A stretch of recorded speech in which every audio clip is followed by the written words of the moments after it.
Estamos iniciando mais este Pampa Debates na série As Lideranças Gaúchas, que é tradicional todos os anos.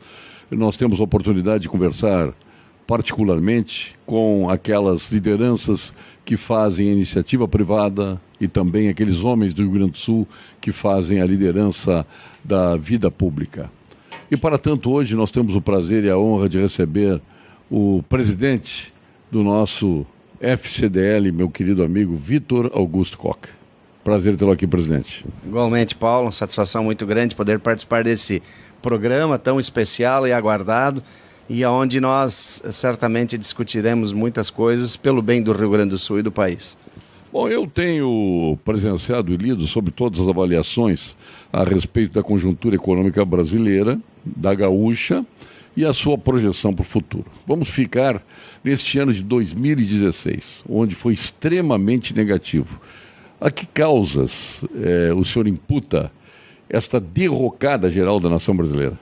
É verdade, especialmente no nosso setor, o setor varejista, o comércio em geral, teve uma perda significativa. Teve uma perda e nós fecharemos o ano aí com 9,6%, chegando muito próximo dos 10%. Somado isso com 2015, nós já estamos 21% abaixo das vendas. É preocupante, muito preocupante. E a razão disso, a principal, são os altos juros. Paulo, quando tu for fazer uma análise, por exemplo, do pedido de financiamento de veículos, nós temos aí um indicador de 80% de reprovação. Juros altos inibem o crédito, fazem com que o tomador desse crédito precise mais garantias. E essas garantias, na maioria das vezes, eles não têm as que são exigidas, e aí o negócio não sai. Então, isso é lamentável que o Banco Central, que o governo federal tome essa atitude com o pretexto de segurar a inflação. Juros não seguram a inflação. O que segura a inflação é estímulo ao empreendedorismo, à produtividade, fazer com que se gere empregos e, consequentemente, renda. A renda gera poupança, a poupança gera investimentos. Esse é o ciclo virtuoso. O governo federal não entendeu isso. Mas, então, o senhor imputa essa situação do Brasil, principalmente os juros, no seu setor, claro, no varejo. E por que não se mexe na taxa de juros? E vamos apanhar, por exemplo, os cartões de crédito, mais de 400%. Absurdo. E vamos pegar o cheque especial. E vamos para a Selic. Por que não se mexe nessa taxa de juros? O senhor acha que, como diria lá o Lagranha, lá de Canoas, existe linguiça embaixo desse pirão? Existe sim. O pretexto desses juros altos para o governo é tomar dinheiro emprestado, contraindo uma dívida pública interna muito alta. Se nós for fazer... Aí o senhor se refere a Selic. Se nós for fazermos uma análise, em 1997 a carga tributária era em torno de 23%, 24%, e os impostos arrecadados pagavam 73% da dívida pública. Os restantes 27% eram tomados dos títulos públicos, ou seja, dessa taxa de juros que é a Selic. Agora, em 2015, nós fechamos 2015 com uma majoração dos impostos, na casa dos 40% de impostos, e esse dinheiro arrecadado paga 47% da dívida pública. O restante é pago pelos títulos públicos. Então, por isso que o governo aumenta os juros para captar recursos. Senão ninguém toma. Verdade. Sim, mas tomar risco. E até lhe perguntaria, o senhor acha que nós corremos o risco de repente, o governo dar um calote na dívida interna brasileira? Olha, eu acredito que não. O calote não vai acontecer, mas emergente. O senhor tem certeza disso? Certeza a gente nada não tem, né? Porque a gente depende de decisões humanas, né? E cada um faz o seu juízo, e é notório de que as decisões de gestão foram muito ruins nos últimos governos, né? Foram extremamente ruins. O que precisa ser feito para pagar essa dívida é tomar capital estrangeiro, do exterior.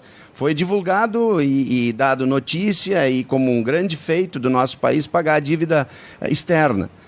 De que adiantou pagar a dívida externa a um juro baixos e contrair uma dívida interna com juros altíssimos, de 13,75 agora ao ano, né? Então nós precisamos urgentemente captar dinheiro e recursos lá fora dos investidores, pagar esse juro que é muito menor, né? E pagar a dívida pública para que haja investimento no país novamente. Bom, então o senhor acredita que não teremos um calote, e não existe essa possibilidade a princípio? Eu não acredito Hoje... que o governo ele sabe disso, ele mexeu na poupança e você veja bem, foi mês passado que é o primeiro mês superavitário da poupança. Quando um país não tem poupança, a sinalização de que as coisas vão mal é evidente. E aí, quando as coisas vão mal do país, o investidor estrangeiro não bota dinheiro. O senhor não acha que as vendas do comércio foram suportadas pelo endividamento da população? Não. Que foi um resultado maquiado do período Lula para cá, quando no período revolucionário, vamos pegar, era um incentivo ferrenho a que o povo poupasse. Poupe, poupe, poupe. E agora consuma, tome crédito. Se abriu para todas as instituições fazer, inclusive as bancárias, a fazer o crédito consignado. Hoje a população não tem poupança e está endividada. Como é que se reverte esse quadro? É verdade, os critérios adotados foram errados, né? Por exemplo, esse empréstimo consignado endividando pessoas com muita idade, pessoas que não tinham conhecimento do contrato que estavam assinando, realmente foi uma decisão temerária do governo, né? E essa falta de incentivo à poupança ela é nociva para o país e para as pessoas, porque o consumo ele é necessário, mas precisa haver um equilíbrio. Agora, se você tem um juro muito alto, quando você compra um bem e contrata uma dívida, esses juros fazem com essa dívida, que essa dívida fique maior, que fique mais cara, né? E quando ela é muito alta, muitas vezes é impagável, então acontece a inadimplência. Quando acontece a inadimplência, Paulo, o que resulta? O nome num cadastro restritivo como o do SPC, e as pessoas estão inabilitadas a consumir. E aí você não fomenta o ciclo produtivo, que gera impostos, que gera emprego, que gera renda. O senhor se emprestasse dinheiro a 400% ao ano, o que aconteceria com o Vitor Koch? A prisão, com certeza, crime contra a instituição financeira, né? Contra o equilíbrio financeiro do país. Ser, indiciado por... estelionato. O senhor seria indiciado por agiotagem. Agiotagem. Concordo? Muito bem. Mas, na verdade, o que acontece hoje é que essas instituições aplicam isso e não tem uma agência reguladora, né? Por exemplo, cadê a agência reguladora dos agentes de cartões de crédito, dos provedores de cartões de crédito? Não existe. Então você cobra um juro de 400 e pouco, está tudo certo, né? Quando eu faço um contrato na minha loja, eu tenho que obedecer o que diz na Constituição, né? Então há regras diferentes e isso é que termina gerando um desequilíbrio total na economia. Bom, todos os índices aí, tanto do comércio como da indústria, como do setor agropecuário, eles são pessimistas para o ano que vem. Muito embora a agricultura seja mais beneficiada hoje pelas commodities, né? Mas dependendo sempre das benesses dos céus, né? Porque se der duas estiagens como deu no governo Rigoto, para o estado do Rio Grande do Sul é uma catástrofe. Aí sim. Mas eu queria a sua projeção para o ano de 2017. 2016 é tipo assim, o ano que não deveria ter existido. E 2017? O que nós vemos é o seguinte, há sinais do mercado de recuperação. Por exemplo, o Banco Central, o Copom, quando se reuniu e reduziu os juros, já é um sinalizador de que existe uma prospecção de baixa desses juros. Nós acreditamos que no ano 2017 os juros continuem baixando, que nós podemos chegar facilmente, basta existir uma vontade política para isso, a 10% essa taxa Selic, o que faz com que... Mas a Dilma baixou os juros e foi crucificada em praça pública? Na verdade é um contexto, né? Mas juros altos inibem negócios. Hoje se cacareja a inflação a 6 e pouco por cento. Você não tem consumo, não pode ter inflação.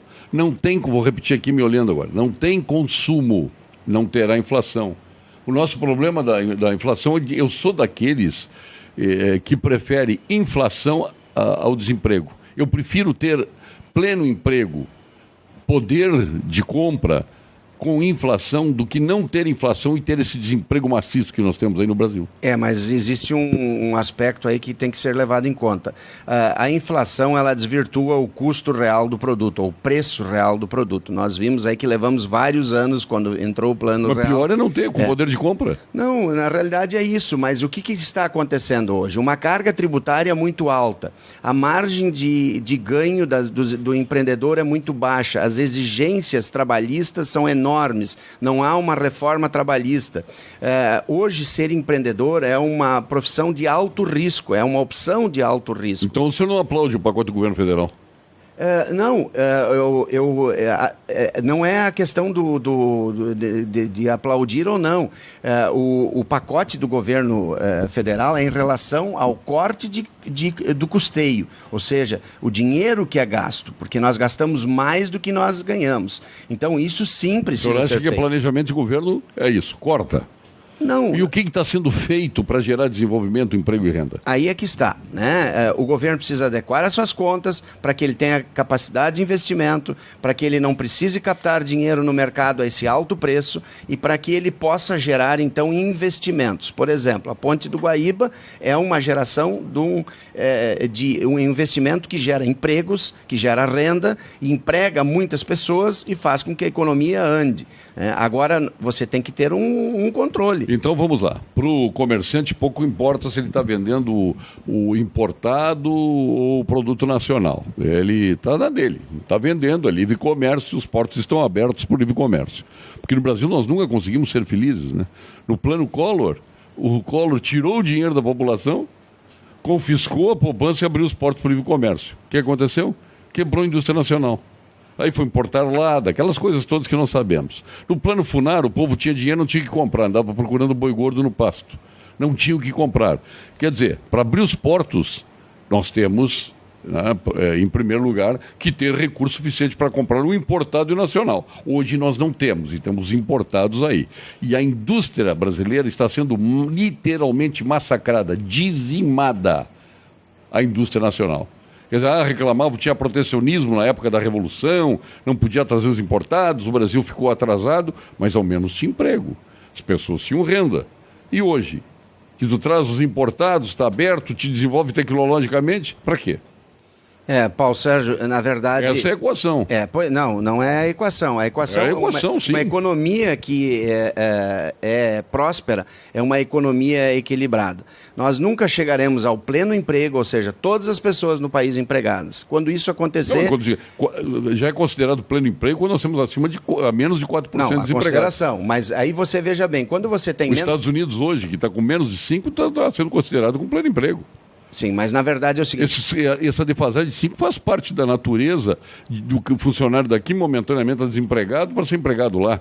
Então, isso é volátil, essa questão. Sim, mas veja bem que é uma situação de risco. Quando você tem um emprego com taxas menores possíveis, existe aí o risco da inflação. Por quê? Porque aí falta mão de obra, aí a mão de obra encarece, aí o empreendedor precisa pagar mais caro. Aconteceu há poucos meses atrás, ou há 1 ou 2 anos atrás, de que você precisava de um pedreiro, precisava de um eletricista, não tinha. Você precisava de um pintor, não tinha. Então, isso encarece os preços. Então, economia equilibrada, ela precisa haver uma ponderação, entre a liberação de crédito, entre o investimento do governo federal, entre o custeio, e o que hoje nós estamos brigando é justamente o que eu falei lá no início. Se você, com todos os impostos majorados a 40%, você consegue cobrir 47% só do seu custeio, tem alguma coisa errada aí. E muito errado. Está tudo errado. Muito errado. Você está gastando mais do que você ganha. E isso serve para a família, para uma empresa, para uma instituição, para o governo. E isso precisa ser adequado. Quando isso está equilibrado, o governo tem, sim, capacidade de investimento e não precisa mais usar essa técnica de que ele está emparedando as empresas. Ele está desestimulando o investimento e isso precisa ser revertido. Hoje a empresa, praticamente ela trabalha sem rentabilidade. Aqueles que têm gordura, aqueles que têm mais patrimônio, aqueles que têm um mercado mais qualificado, eles estão aguentando. Mas quem não tem isso está fechando. Nós fechamos mais de 2.500 empresas do comércio em 2 anos. As pessoas usam as suas economias de muito tempo para abrir um negócio, não conseguiram ser competitivos no mercado e tiveram que fechar as portas. Então precisa haver um entendimento que o empreendedorismo precisa ser fomentado. O que está certo no Brasil? Pensou, é porque... Olha, na verdade tem muitas coisas então, certas. Então o que está certo?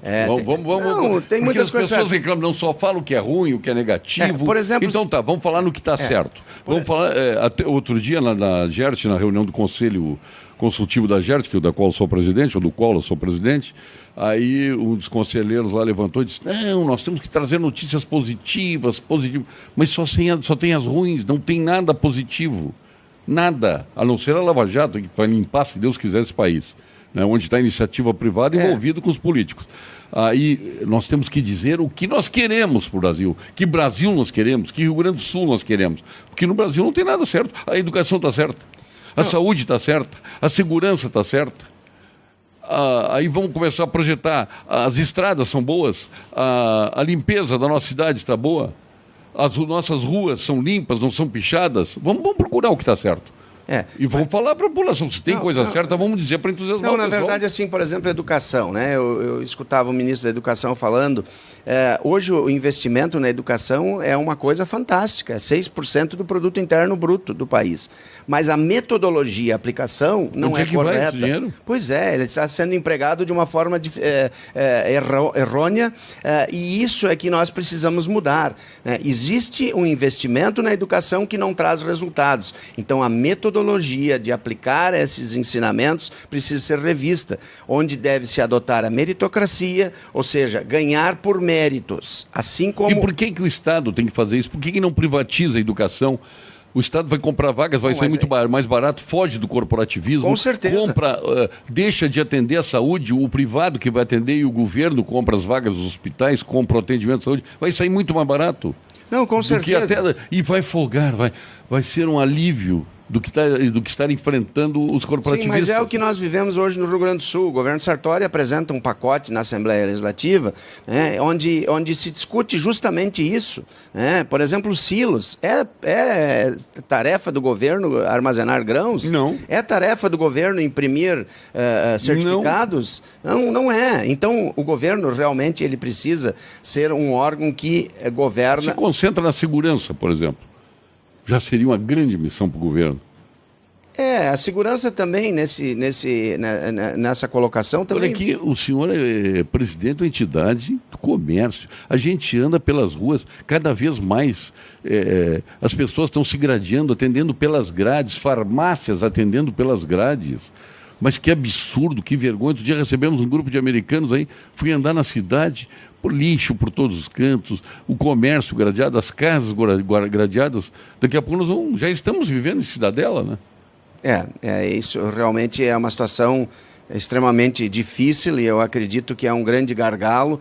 Eu tive a felicidade de participar agora há poucos dias do primeiro fórum em favor da segurança, ou seja, nós começarmos a discutir, assim como foi feito no Rio de Janeiro, em São Paulo, onde a criminalidade baixou significativamente, como foi feito no México, como foi feito em Nova York, e a gente está avançando, a sociedade precisa debater esses assuntos.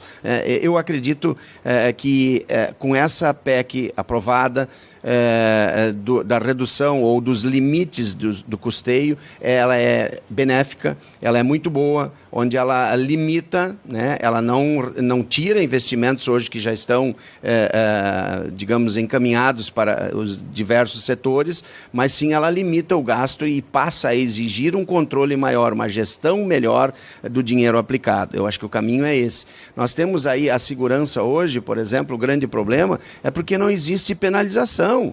Você está à mercê do crime, o criminoso é pego e ele é liberado logo ali em seguida. Você tem uma pena máxima de 30 anos. Divide por 6 isso, um sexto cumprindo está solto e não há uma ressocialização desse preso. Ele sai, o regime aberto, quantos casos nós já tivemos que a pessoa sai com aquela liberdade e vai lá e comete o outro crime, assassina, rouba, enfim. Então o sistema precisa ser reavaliado. Eu acho que a gente vive um momento muito importante onde nós estamos analisando, reavaliando todas as formas como está se aplicando, né, tanto por parte do governo como da sociedade. A sociedade está amadurecendo, a sociedade está aprendendo a se posicionar, está aprendendo a reivindicar. Há poucos dias atrás, vimos no domingo, a população sair à rua e na segunda-feira um magistrado do Supremo Tribunal tomou a decisão de cassação do presidente. Depois foi revertido. Erroneamente. Qual a razão disso? A gente não sabe. Mas fez erroneamente, foi não podia errado, ter feito. Foi errado, mas sabe-se lá o que estava aí envolvido para que houvesse uma harmonização. Eu vou lhe perguntar, insistir de novo. O senhor, já vi que o senhor é contra a criação de ativos produtivos, mesmo que inflacionários. Ou de ativos produtivos inflacionários, o senhor é contra? Não, eu sou favorável à criação de ativos produtivos, mas nós não podemos jamais estimular a inflação. A inflação... Como é que se cria ativos produtivos? Com controle, medindo o mercado, aplicando, coibindo os exageros. Então vamos lá. Hoje, transportar uma carga de soja vou pegar, não me toque, até Porto de Rio Grande. Esse transporte é mais caro que transportar de Rio Grande para a China. Como é que se muda isso? E por que esse preço? Pela logística. Pela logística, as nossas estradas são destruidoras e tudo é mais caro em termos de transporte no Brasil. Precisamos de estrada? Precisamos. Por que essas pessoas são soltas, presos? Porque não tem onde prender, nós não temos presídios. Ah? Por que as crianças ficam sem aula? Ah? Ou por que tem escolas precárias? Faltam escolas. Ah? Então, o senhor seria favorável ao que o Roosevelt fez após crack de 29? Onde o Roosevelt começou pela emissão de moeda, e não me diga não vamos emitir moeda que é inflacionário. O Brasil emite moeda todos os dias aos milhões de dólares. Essa é uma das causas da inflação. Você gera dinheiro sem procedência. Não, mas tu pode gerar dinheiro para o desenvolvimento como fez os Estados Unidos. Que aí vou construir estrada ou nada ou coisa nenhuma, presídios, escolas, universidades, incentivar a iniciativa privada a fazê-lo, gerando emprego e renda. 2 anos de inflação, o que aconteceu depois? Decolou os Estados Unidos. Aí o emprego e a renda compensaram a inflação que havia acontecido em função mas isso nós falamos da emissão de moeda. Não dá para emitir moeda no Brasil. O Brasil não emite dinheiro, mas emite títulos da dívida pública, exato, que é pior que dinheiro. Exato, com juros altíssimos. Mas falando nesse aspecto, sim, no início eu te falei de que a gente precisaria estimular o empreendedorismo. Então, quando você tem condições, agora, gerar moeda é inflação na certa. É mais dinheiro circulante que não originou então, da produção. Vamos continuar sem estradas, vamos continuar sem presídios, vamos continuar sem escolas, vamos continuar vivendo míngua com péssimo atendimento do Estado. Eu não sou um Mas pode fazer diferente, vamos privatizar tudo. Também. Vamos privatizar tudo. Tem duas soluções. Não precisa privatizar. Eu acho que nós falamos aqui já. O que não é do governo, que não é papel do governo, né, ele não pode e não deveria de fazer. Né? Isso que está sendo revisto e eu acredito que nós vamos avançar muito nos próximos anos. Né? Por exemplo, não tem dinheiro para fazer a estrada. Então você capta um investidor, né, e pega e faz uma parceria público-privada. Aí sim. Né? Você não pode de uma hora para outra mudar um sistema que já vem há mais de 40 anos. Mas por que o público tem que estar nisso? Como o público. Mas por que o público... Por que o público tem que estar sócio de uma estrada? Mas a estrada pertence à União ou pertence ao Estado, e ele pode ter uma parceria... Tá bom, é concessão, que eu já sou contra. Concessão. É concessão.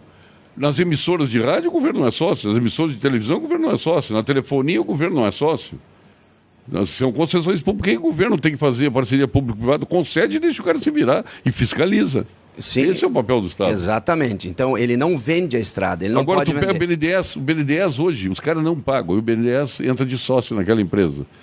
O BNDES é sócio de mais de 1.200 empresas no Brasil. Não paga, transforma em ações e o brasileiro fica com as ações. Mas isso é incrível. Não dá para entender uma equação dessas. Na verdade, assim, precisa haver uma ampla reforma. Precisa se rever valores, precisa se fazer uma readequação, né, a como se portar para ser um país desenvolvido. Existem vários exemplos aí, se nós viajarmos para o exterior, nós vamos ver isso. Por exemplo, a Alemanha, né? Então precisa ser obedecido algumas leis do mercado que hoje não são obedecidas. Se você gerar dinheiro, você vai gerar inflação. Inflação é mais custo. A camada pobre sofre diretamente, porque é o peso maior que é carregado são por eles. Então nós precisamos sim, quando você falou em concessão, a estrada é da União, ela concede que aquela empresa privada faça uso e fiscaliza, especialmente o que não pode acontecer, como que aconteceu nessa para Pelotas, aí qual é essa rodovia? Aqui para Pelotas é a 290? Não, 290 é para Cachoeira Santa Maria, hein? A de Pelotas. Aí está concessão... É 116, né? Vão lá, hein? É 116? Ela é não interessa, para Pelotas. Paralisou. Paralisou por quê? Porque o asfalto que a Petrobras fornece a monopólio, tu fecha um contrato com o Estado, é X, com base num custo, obviamente, dos produtos que vão te servir para a construção da obra, perfeito? O asfalto é preponderante numa estrada, não é? Sim. Tá bom, então vai lá, assina o contrato com o Estado. O que aconteceu com a Petrobras? Jogou o preço do asfalto, aumentou em 60%. Aí o que acontece com a empresa? Sim, mas onde está o respeito ao contrato? Onde está o respeito ao contrato? Bom. O problema é que eles não se falam entre si. Eles não se falam. E você veja bem, né? No Brasil tem uma petrolífera, uma única, estatal. No Texas tem mais de 200 empresas e todas são rentáveis. Está certo isso? Está errado. Está errado a gestão. Então o senhor ainda está me devendo o que está certo aí. Não, tem várias coisas certas. Então por exemplo, o investimento na educação de 6% do produto interno bruto. O senhor lhe perguntei para onde vai esse dinheiro? Pois é, mas ele vai para a educação, mas a gestão desse processo é feita errado. Então o que nós estamos errando há muitos anos é a questão da gestão, né? Essa máquina pesada... 12% vai para a saúde. Pois é. E onde é que aparece isso? Pois é, mas aí acontece o seguinte, você vê que alguns hospitais estão contratando gestores especializados e estão transformando o déficit, ou seja, o prejuízo, em lucro, né? Um pequeno exemplo, a pessoa precisa entrar lá, ser olhado seus sinais vitais e talvez no máximo 1 comprimido ou 2 comprimidos e pode ir embora. Elas ficam aqui no sistema que nós temos hoje, às vezes 3 dias hospitalizados, usando a hotelaria, usando os profissionais que estão ali à disposição dela. Quer dizer, há uma gestão errada dos processos, né? Então isso é que nós defendemos, o que nós defendemos na FCDL e no comércio do Rio Grande do Sul, uma gestão profissionalizada, ou seja, a utilização das ferramentas que a administração hoje tem à disposição e que são facilmente aplicáveis e que regulam os processos. Então, há investimentos na área da educação, da saúde, dos transportes, existem, mas eles são mal aplicados. Então, é problema unicamente de gestão. E nós pagamos tudo dobrado. Nós pagamos a classe média, que a classe média é massacrada em qualquer circunstância, né? Nós pagamos impostos para que tenhamos retorno com os serviços, né? Aí nós não temos saúde, temos que contratar a privada, pagando 2 vezes. Segurança? Não temos saúde, educação, temos que contratar a privada, pagamos 2 vezes. Não temos segurança, temos que contratar a privada, pagamos 2 vezes. Pagamos para as estradas, pagamos CID, o dinheiro não reverte para as estradas. Nós temos o IPVA. O que nós temos que fazer? Temos que pagar pedágio. É tudo duplo, porque o Estado é incompetente. Eu, obviamente, tinha, como toda a sociedade, uma esperança grande no governo Michel Temer, né? Mesmo ele vindo junto nessa trajetória, o PMDB na trajetória com o Lula e o Michel Temer com a Dilma, eu digo, mas ele vai mudar, ele vai entrar com pulso de ferro e vai mudar o país. Nós vamos ver outro país energizado. Achei que o Henrique Meirelles era uma grande conquista, porém aí a Globo divulgou os índices, né, de credibilidade, tanto do presidente como do ministro da Fazenda. E olha, despencar os dois. Mas vamos falar disso depois.